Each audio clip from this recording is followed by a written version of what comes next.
The Poverty and Justice Bible, putting it all together. God cares passionately about issues of poverty and justice. The evidence is there on almost every page of the book you are holding.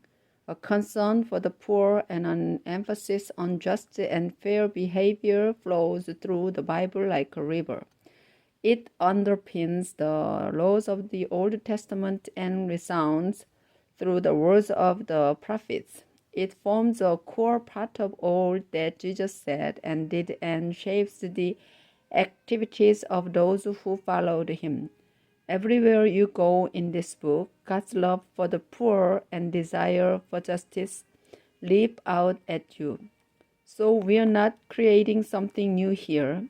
We are just helping people to see more clearly what is already there.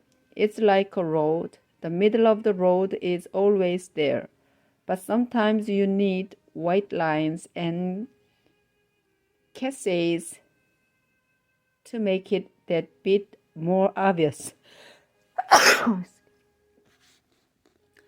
Nor are we the first to spot it. Others have already traveled that road. The early Christians rescued abandoned children and stayed in plague-ridden cities to help the sick. Why? Because they'd read their Bible and they knew that this was what they were supposed to do. When St. Francis leaped off his horse and embraced a leper, he was copying what he'd read of Jesus. Martin Luther King often pointed out that it was Jesus' words in his Sermon on the Mount which inspired the nonviolent resistance of the civil rights movement. So, it's not hard to find Bible verses which deal with poverty and justice. The real challenge is to choose which verses is helpful to highlight. If a verse just says so and so was poor, where does that get us? So we have tried to pick out verses that really say something about God's attitude to poverty and justice. Take the book of Job. The whole thing is like a courtroom drama, all about justice. We could have highlighted all of it. But if you read the whole thing, you will find that at the end, God rejects a lot of what Job's friends say. So it would be pointless for us to highlight all their comments about poverty and justice as if they showed us what God thinks. Then there's the book of Ruth. The whole thing is about some women becoming poor and getting justice. Do we highlight it all? No, that wouldn't be any help. So we just picked some out especially relevant verses. And we invite you to highlight any other bits you feel are important.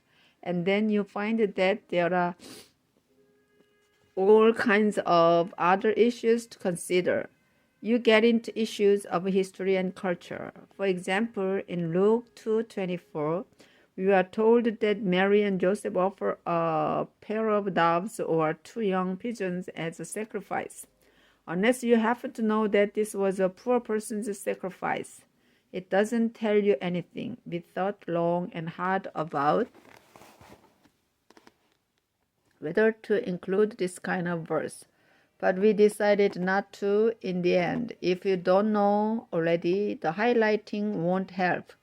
If you do know, feel free to highlight it yourself. On the other hand, we did highlight the original instruction in Leviticus, which allowed this alternative to people too poor to afford the normal sacrifice, a lamb plus a dove or a pigeon. This way, you can make the connection yourself. But even the historical background doesn't solve all the issues.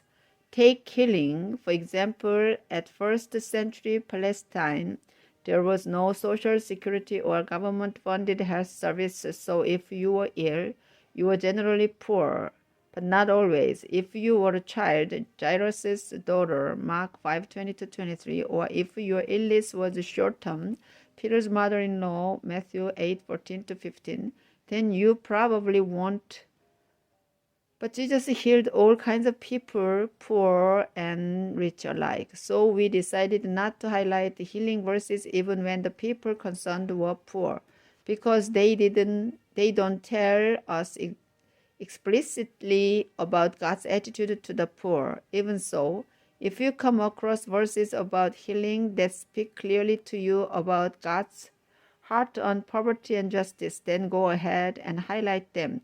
Healing is definitely part of God's plan for restoring justice to His word.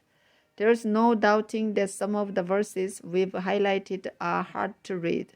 Sometimes the justice that is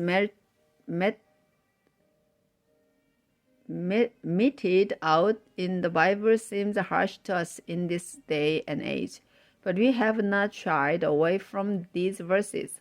Uncomfortable as they are, they might tell us something either about God's intolerance towards wrongdoing and injustice, or in other places, about the attitudes towards justice of the biblical actors and speakers. Think of the verses we've marked as the starting point, the launch pad for you to start exploring and adding your own selections. There is lots more to discover, as you'll soon see if you engage with any of the 3D sections. Several of these focus on Bible passages which have escaped our highlighting pen.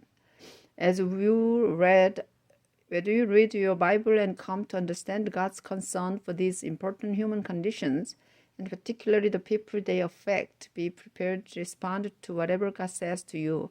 As James puts it, obey God's message. Don't fool yourselves by just listening to it. James 1:22, and get a highlighter pen. You are going to need it. Bible Society.